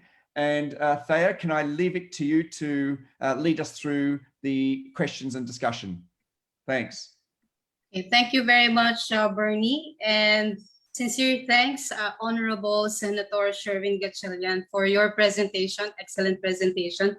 But before I open the floor for questions, I would just like to share with our participants that His Excellency Sherwin Gatchalian is a senator of the 18th Congress in the Philippines. He is also currently the chair of the Senate Committee on Basic Education, Arts, and Culture.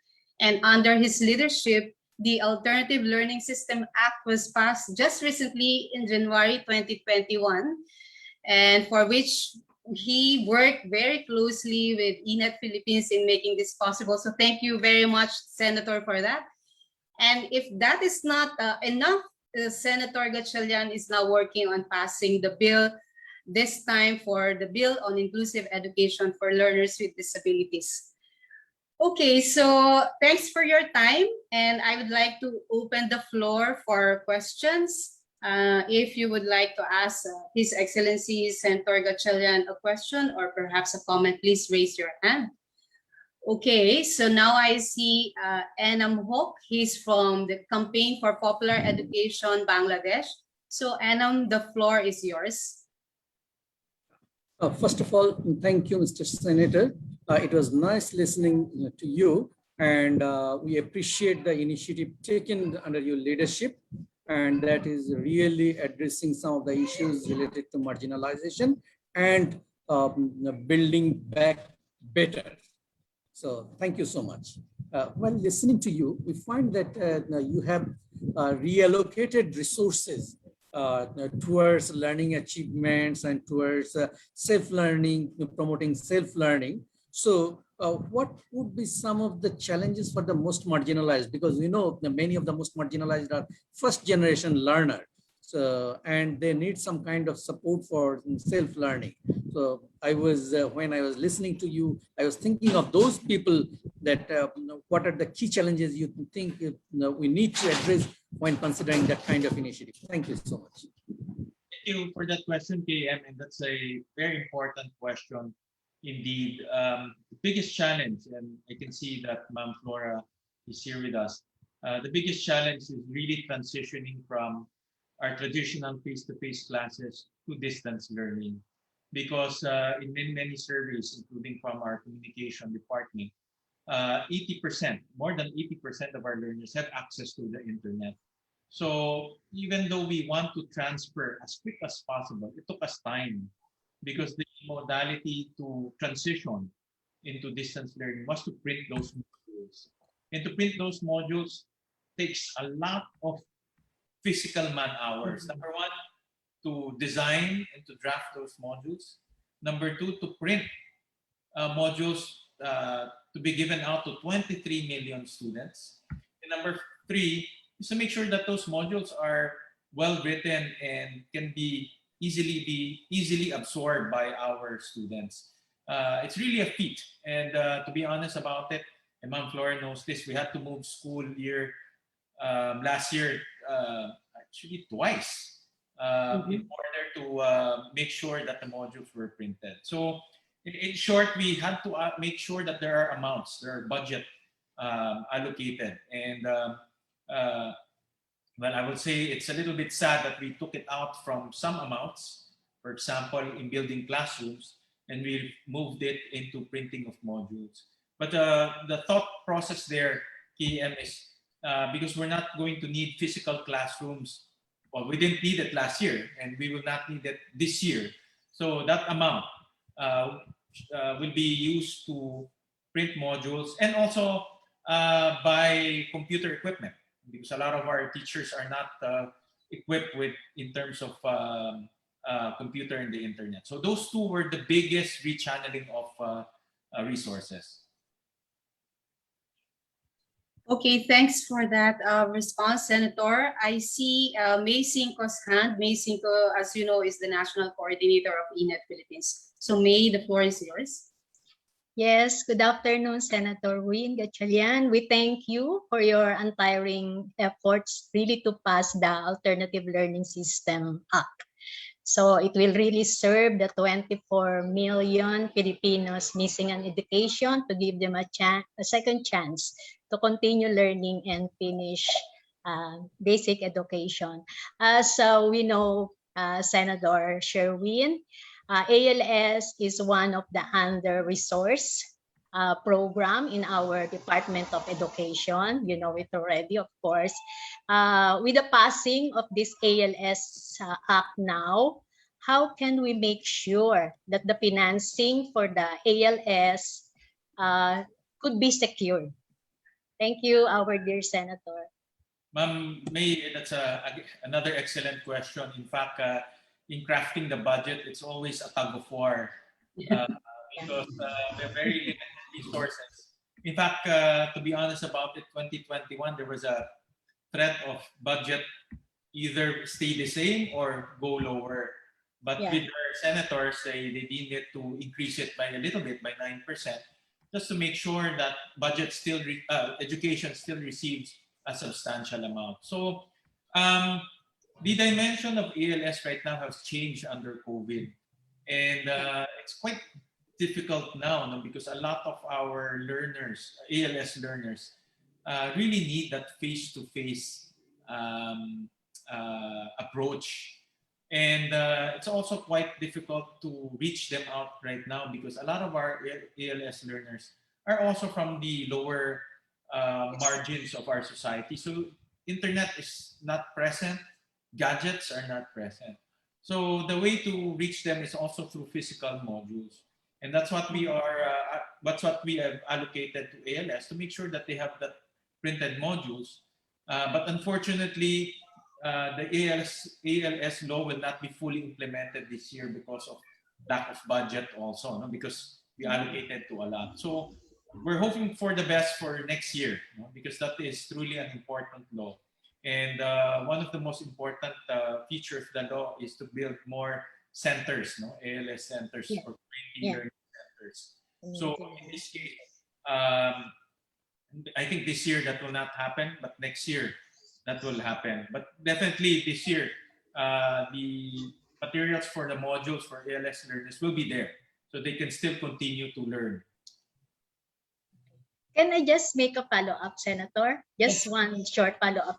Because I was impressed with your presentation in one of the webinars that you said that the ideal budget for ALS to be successful is 30,000 pesos, no?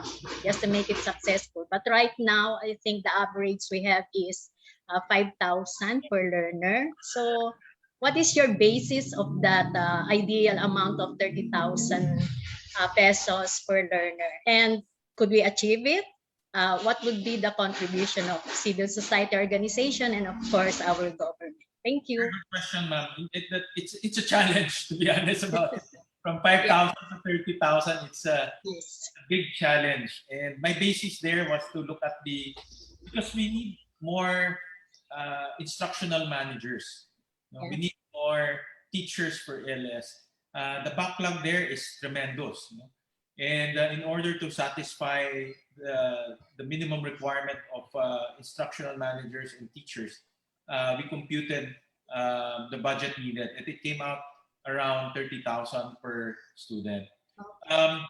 You're absolutely correct. That's why in the TWG and the ENET was present there. And a lot of civil society and NGOs in private sector, they fought for the participation of the private sector in the rollout of ALS. But this is not ordinary to include them. There is minimum compliance for the private sector. There is support for the private sector.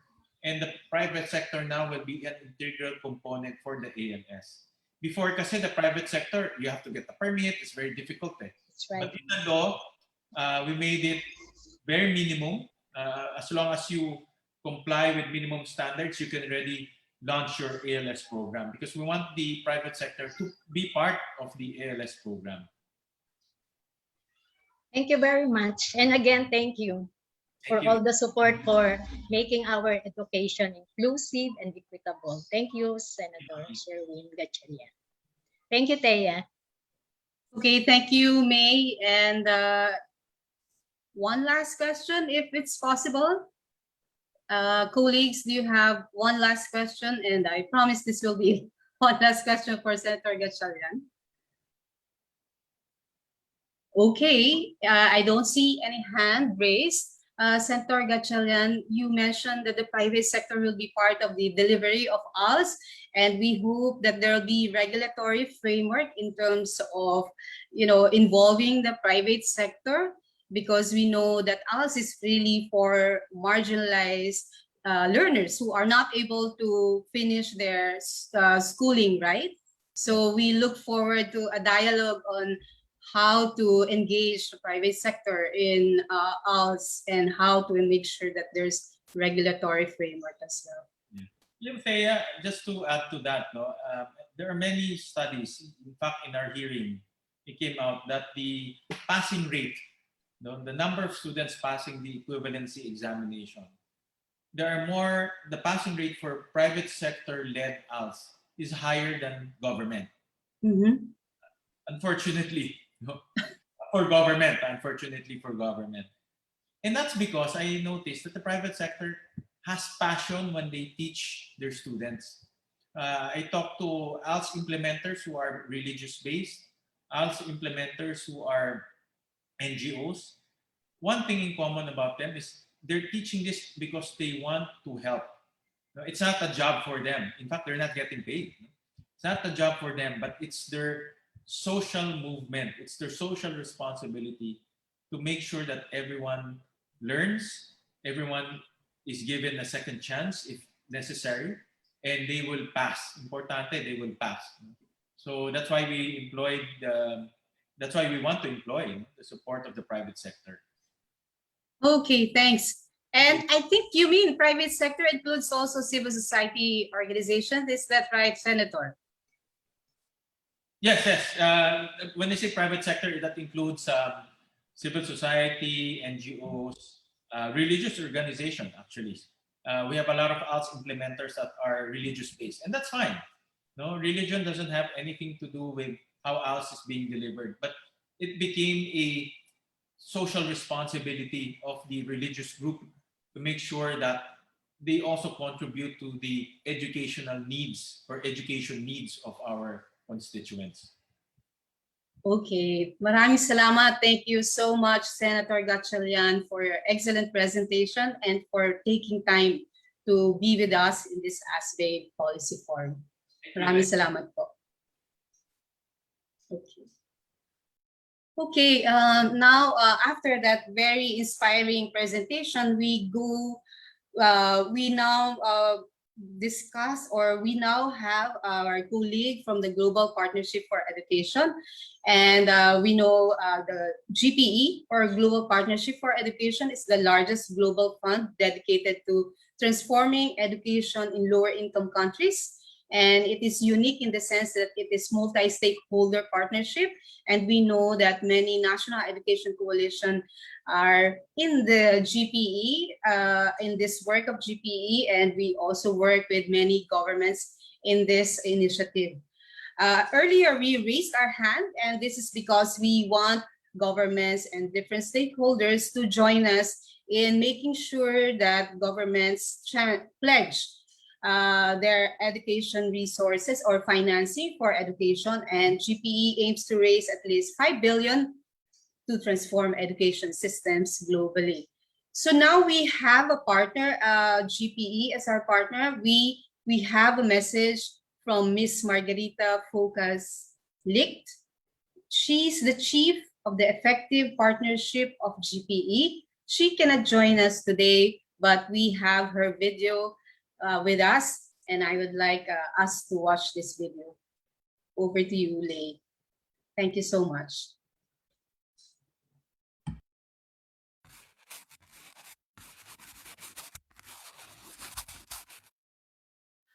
Excellencies, distinguished guests, ladies and gentlemen. It is a pleasure to be with you via this video today. I would like to thank ASBE for inviting me to speak on behalf of the Global Partnership for Education at this important event during Global Action Week for Education and as part of the 1 Billion Voices campaign. GPE has a long-standing relationship with ASBE under the umbrella of the Global Campaign for Education. This relationship began with GPE's civil society Education Fund in 2009 and has evolved through Education Out Loud, GPE's fund for advocacy and social accountability. We have great appreciation for ASPE and its coalition members' tireless advocacy on education financing, with a focus on equity to leave no one behind. I'd also like to call attention to the strong commitment we've seen from countries in the Asia-Pacific region to mitigate the impact of the COVID-19 pandemic on education. In addition to being both a health and education crisis, the pandemic has induced economic shocks that put education expenditure at risk. As we've heard from ASPE, and according to both World Bank and UNESCO data, 2/3 of low and lower middle income countries have cut their budgets since the onset of the pandemic. These trends exacerbate the learning crisis, increasing funding gaps and intensifying inequities. Combined with economic hardship faced by families, this means that millions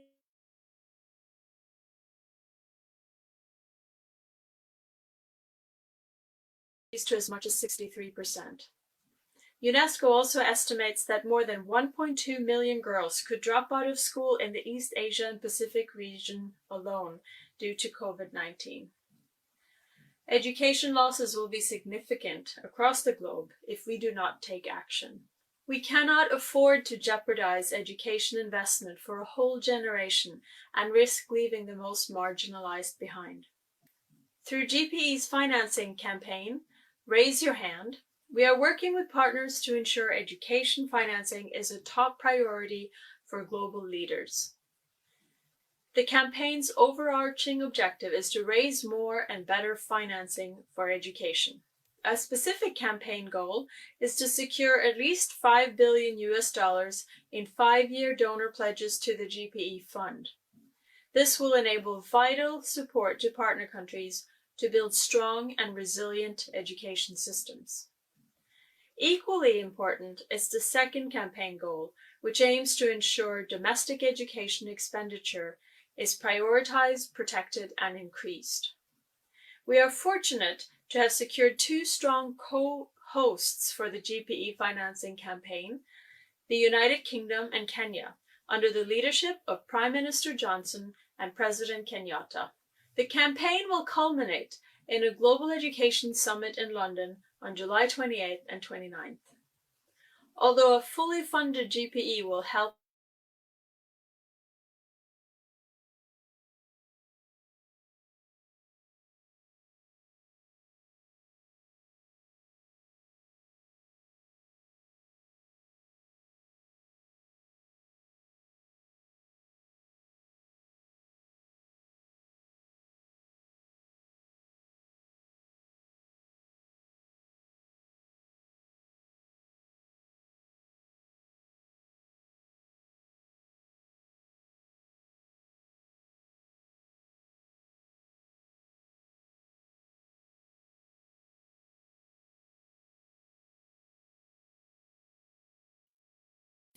across the globe if we do not take action.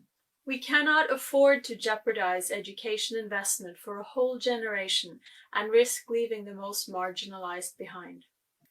Through GPE's financing campaign, Raise Your Hand, we are working with partners to ensure education financing is a top priority for global leaders.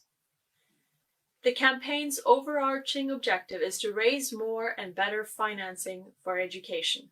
A specific campaign goal is to secure at least $5 billion in 5-year donor pledges to the GPE fund.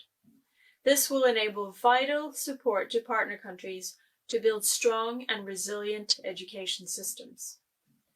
Equally important is the second campaign goal, which aims to ensure domestic education expenditure is prioritized, protected, and increased.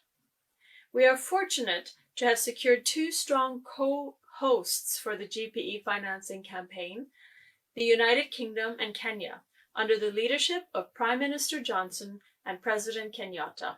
The campaign will culminate in a global education summit in London on July 28th and 29th. Although a fully funded GPE will help boost discretionary finance in partner countries, we know that domestic financing is the most significant and sustainable source of financing for education. For this reason, domestic finance mobilization is a top priority for GPE, foundational to our new strategy, GPE 2025, and central to the GPE financing campaign and long-term advocacy. Let me turn for a moment to equity. The children hit the hardest by the impacts of the pandemics are invariably the most disadvantaged.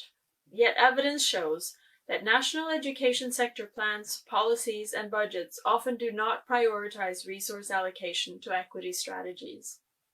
We must press for progressive spending policies that target the most vulnerable and make sure every dollar has maximum impact, and that sufficient resources are allocated to deliver education more equitably. For example, in Nepal, GPE has helped develop an innovative equity index tool to ensure resources effectively target inclusion of the children who are furthest behind, including based on gender and disabilities.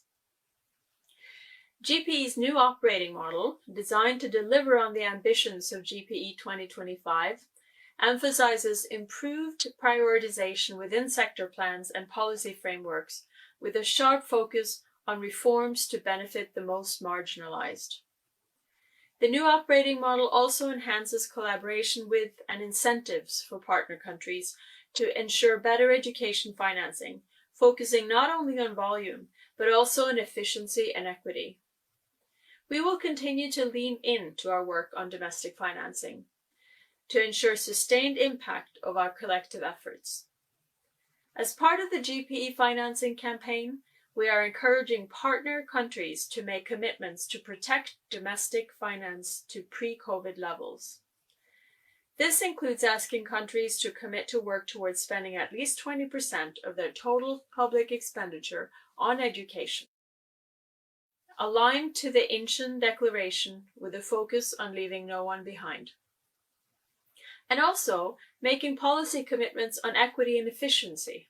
These commitments will be front and center at the July summit. We are encouraged by the example set by Vanuatu and the Federated States of Micronesia, which have already taken important steps to protect education financing at pre-COVID levels.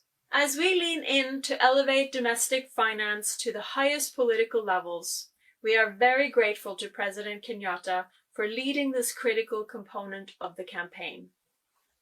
President Kenyatta is driving a collective political statement inviting heads of state and governments from GPE partner countries to protect and increase financing with a focus on leaving no one behind. He is also calling on bilateral and multilateral donors to work together to expand fiscal space for social sector spending. We count on your support to help mobilize these commitments to the world's children and young people. The Global Education Summit in July is the first test of the international community in this regard. Join us to raise your hand to fund education and be part of the 1 billion voices calling for inclusive and equitable access to quality education. Thank you. Thank you so much, Ms. Margarita. And thank you to our colleagues in GPE, Dipali, and also Tanvir for helping us with the video. So now I give you back to Bernie for our next session. Thank you.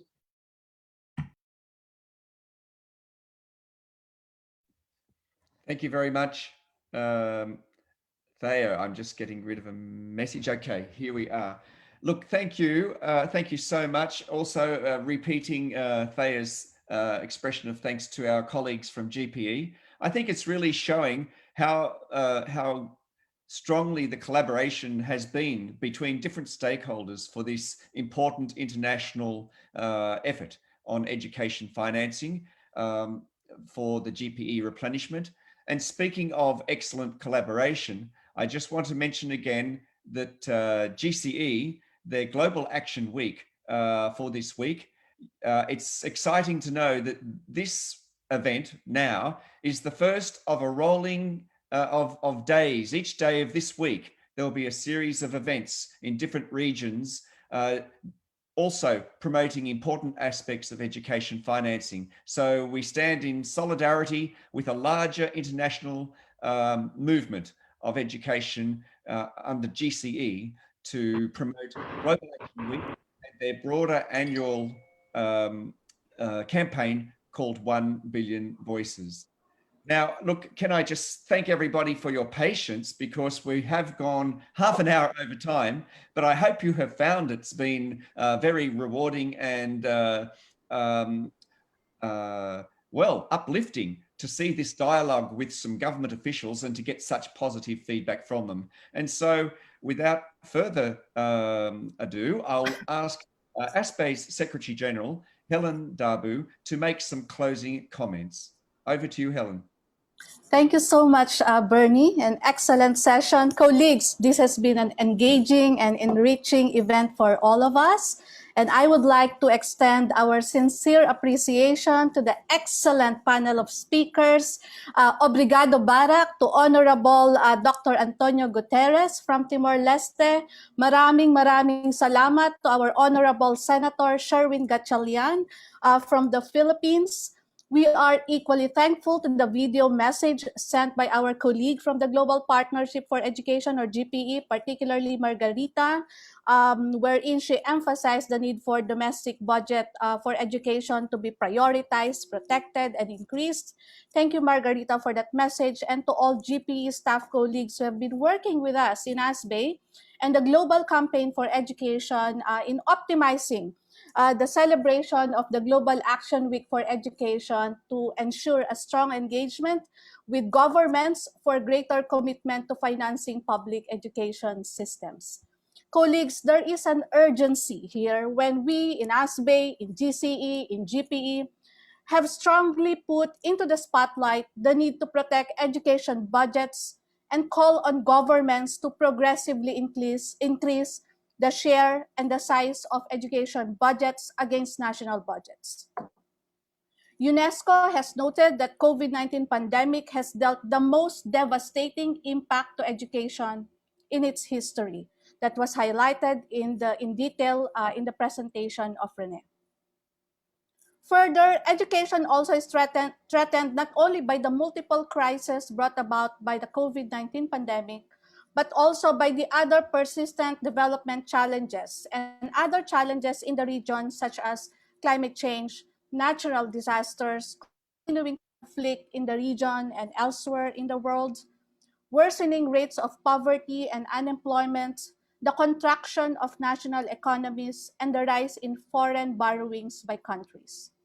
We need to call on our governments to mobilize the strongest political and financial will they can muster to reverse the devastating impact of COVID-19 and other development challenges to education. And I would like to acknowledge the strong commitments made by our distinguished speakers today. And they said, Honorable Antonio Guterres, he emphasized Timor-Leste's strong commitment towards the right to education and SDG 4 within a lifelong learning system. Honorable Vice Minister Guterres strongly committed to mobilize the domestic resource needed to implement these commitments made by their governments to their country and to the global community. He has demonstrated a positive trend towards increasing their education budget in the next 3 years, and we fully welcome this positive trend, especially because they also got a commitment from their Ministry of Finance. No? And we hope that this kind of interministerial collaboration in getting strong commitments for education will continue and will inspire other countries. Of equal note from Timor-Leste is their commitment to inclusive education and gender equality in education, with particular attention to improving the delivery of basic and adult education through their recurrent education system to target the most marginalized groups. Many thanks to the government of Timor-Leste. I also highlight the speech of Honorable Senator Sherwin Gatchalian. he highlighted how we can mobilize domestic resources, or how the Philippines is mobilizing domestic resources from the national to local levels. I particularly highlight the important point he made regarding the need to look at the issues of transparency, participation, and equity in education budget. These are very important points he made. He emphasized the need to make education budgets responsive to the needs of the marginalized sectors, such as indigenous peoples, people with disability, and to make sure that the budgets in the Philippines is executed in a transparent and participatory manner. While we note the concern in the budget cuts, which Senator Gatchalian has highlighted, and these budget cuts impact the most marginalized students and learners, we're still glad that his office managed to reverse and prevent some of these cuts and managed to rechannel this to the delivery of distance learning system. And we hope that this will be continuously protected, and we hope that the trajectory for education budget in the Philippines will be on the upward trend rather than a downward trend going forward. And these commitments, we hope, will inspire other governments in the region, in the Asia Pacific, to also commit to and provide stronger commitments to education budget. In particular, ASBE calls on governments to protect and progressively increase the share of education budget to at least 20% of national budget that will support gender transformative, pro-poor, pro-people, inclusive, sustainable, and resilient education systems. There is a need to raise resources for education by improving and expanding domestic tax revenue through tax justice mechanisms that will enable increased resources for social services such as education and health. In addition to raising domestic resources for education, we need to engage donor governments to improve and increase their aid to education. And at this point, I'd like to highlight and take this opportunity to note the importance of the Global Education Summit happening in July 2021, which aims to replenish aid commitments to education through the Global Partnership for Education. GPE plays an important role in supporting developing countries, including those in the Asia Pacific region, in financing the development and implementation of education sector plans, and in advancing the achievement of SDG 4. Lastly, we need to ensure that education budget will reach the most marginalized students and learners, leaving no one behind in education. We've heard the recommendations made by the youth from marginalized communities as summarized by Shraddha, and these are just some of the strong imperatives of what government should be attending to deliver basic youth and adult education agenda amidst the challenges of COVID and other developmental challenges in the Asia Pacific region. Commitments towards gender equality and inclusive education should be clearly reflected in every country's education sector plans and learning continuity plans on account of COVID-19 pandemic. With this, colleagues, on behalf of ASBE, our sincere thanks to all of you, to our speakers, to our participants. Many thanks to our ASBE members, partners, and friends who participated and mobilized participants today. We hope you found this event valuable in your work as you engage with your respective governments on education financing. Appreciation is also due as well to staff colleagues in ASBE, in GCE, in GPE for this collaborative work in making this event possible. Thank you to our National Coalition members in the region, and especially those who helped mobilize our panel of speakers, particularly ENET Philippines, CSCEP Timor-Leste, and also CAMPE Bangladesh, who help us mobilize our speakers and leading into this event. We will continue to work closely with all our members, including national education coalitions in the region, in strongly engaging governments to commit to financing public education systems. Thank you very much. A warm message of hope, solidarity, and good health to all of you. Over to you, Bernie. Thank you, Helen. I think you've said it all. It's really just to thank everyone for joining, and I hope you found it a very uplifting event. And we wish you all well in your ongoing work for this important cause.